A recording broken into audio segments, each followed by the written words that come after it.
Lectura del Santo Evangelio según San Mateo. Gloria a ti, Señor. En aquel tiempo Jesús fue a su ciudad y se puso a enseñar en su sinagoga. La gente decía admirada, ¿de dónde saca esa sabiduría y esos milagros? ¿No es el hijo del carpintero, no es su madre, María, y sus hermanos Santiago, José, Simón y Judas? ¿No viven aquí todas sus hermanas? Entonces, ¿de quién saca todo eso? Y se escandalizaban a causa de él. Jesús les dijo, solo en su tierra y en su casa desprecian a un profeta, y no hizo allí muchos milagros por su falta de fe. Palabra del Señor. Gloria a ti, Señor Jesús.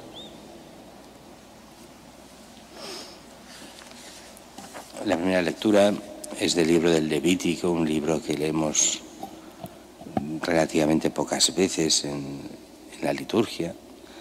Son las leyes, el libro de las leyes del Antiguo Testamento. Los levitas eran los sacerdotes del Antiguo Testamento. Los levitas, siempre que fueran descendientes de Aarón, era la estirpe sacerdotal.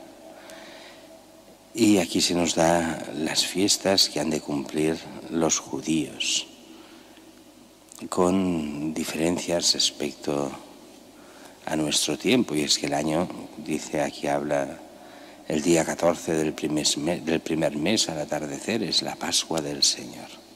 No es la Pascua cristiana, es la Pascua judía. Y uno dice, bueno, pero si nosotros celebramos en primavera, y aquí dice el 14 del primer mes. Y es que hemos de entender que el calendario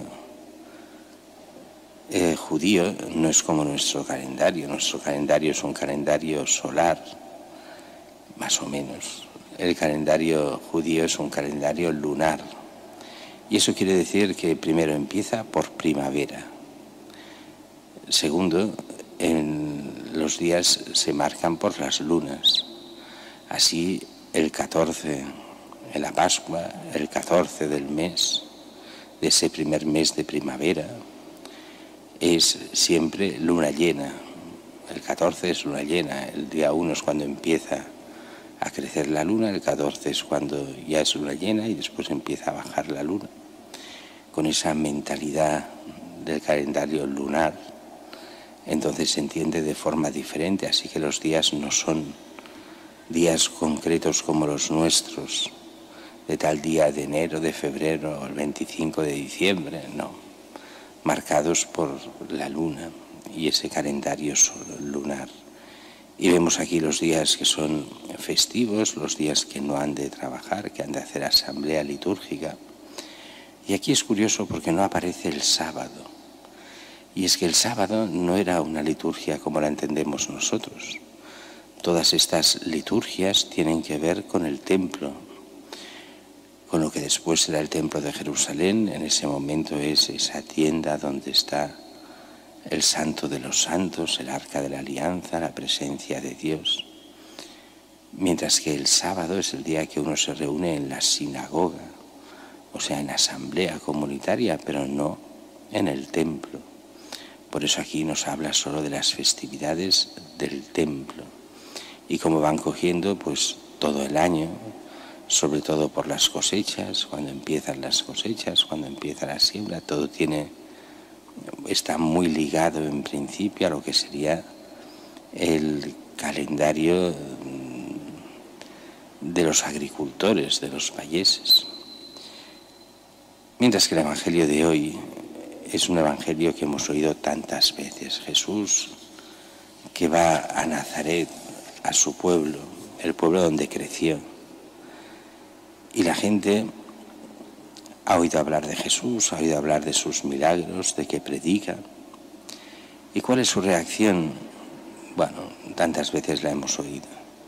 De incredulidad. ¿De dónde saca esa sabiduría y esos milagros? ¿No es el hijo del carpintero? Recordemos que, aunque traducimos carpintero siempre, pero no es exactamente la palabra, porque no existe en español, tal como lo plantean, no es carpintero, sino es ese manitas capaz de hacer de todo, que se dedicaba tanto a la construcción como a hacerse la mesa en casa o unas sillas o cualquier cosa que se le pidiera. Ese tipo de gente con imaginación, con capacidad, que era capaz de cualquier cosa que le pidiesen. Son lo que en antiguo lo que serían esos ingenieros prácticos, que saben hacer de todo, no solo los teóricos, sino los que en la práctica se ponen a hacer lo que se les pida. Trabajo con las manos, con herramientas, pero desde hacer una casa a cualquier mueble de la casa, lo que haga falta. Y no es su madre María. Esta María, claro que es su madre, la Virgen María. Y sus hermanos Santiago, José, Simón y Judas. Parte de estos son de los apóstoles. Santiago el menor, Simón y Judas podrían ser también, aunque no se sabe con certeza el número de los apóstoles. Pero estos, como sabéis muy bien, son hermanos en el sentido arameo, no son sus parientes. Hermanos eran primos, tíos, sobrinos, y en otros lugares del Evangelio y de Hechos de los Apóstoles se nos dirá que estos son hijos no de María, de otras personas, no de José, con lo cual no son hermanos en el sentido nuestro, sino en el sentido arameo, los parientes de Jesús, como diciendo, no le conocemos a este. ¿Cómo es que ahora viene en plan sabio y en plan de hacer milagros? ¿Quién se cree que es? Jesús lo dirá otras veces. Nadie es profeta en su tierra. Y se escandalizaban a causa de él. Solo en su tierra y en su casa desprecian a un profeta. Y eso nos ha de hacer pensar porque nuestro país, tierra de Jesús, no del Jesús que caminó por la tierra, eso sería Tierra Santa, Israel, el actual Israel, sino tierra de Jesús en el sentido de que aquí ha sido regada con la sangre de los mártires y donde tantas generaciones de cristianos hemos tenido.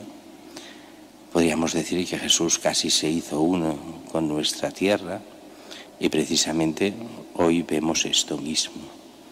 Si este lo conocemos, Jesús, ¿qué nos va a decir? ¿Quién se cree que es? Y de ahí esa cristofobia, ese odio a lo que es cristiano, que es tan fuerte en nuestro tiempo. Por eso nos encontramos en la misma situación, el desprecio a Jesús. Y por eso dice, por su falta de fe no pudo hacer muchos milagros. A nosotros se nos pide esa fe para que el Señor actúe, para que pueda hacer esos milagros que en primer lugar han de ser la conversión del pueblo, para poder llegar a la fe y a la salvación eterna, lo más importante que hay para cada uno de nosotros.